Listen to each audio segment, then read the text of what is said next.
Yes mga kabarangay, ang nakikita natin sa kasalukuyan ay isang water refilling station or purified water equipments, purifying water equipments rather, na matatagpuan sa loob lang ng isang bagong bukas na mineral water station. At yan, yes mga kabarangay, kita-kita natin kung paano sinasala ang ating tubig na nagmumula sa ating linya. Ayan, oh. Ito ay bagong bukas na water station. Ayan, sa napag-aari ni Mr. and Mrs. Tony and Tess Girio. Ayan. So, naimbitahan tayo upang ipakita ang kanilang water station. Ayan. At kaya may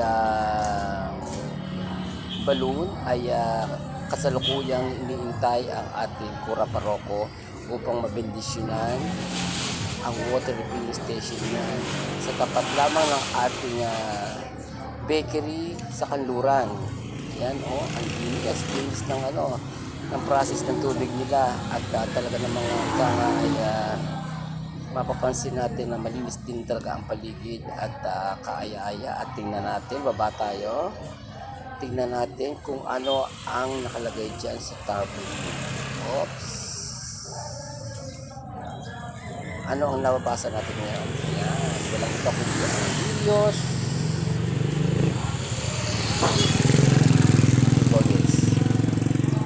Mineral water station, your source for pure refreshment.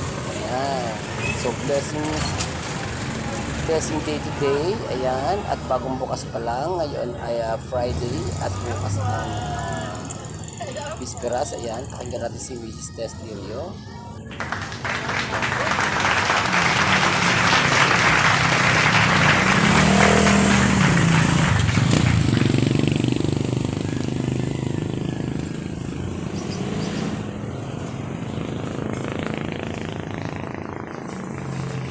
Kailangan kasi nakikita yung yung place. Kailangan nakikita yung place.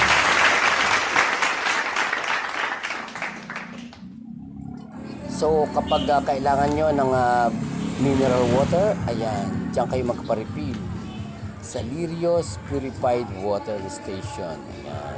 So maganda naman ang merong water station sa bawat distrito ng ating barangay dahil ika nga ay para masuplayan tayo ng malinis na tubig.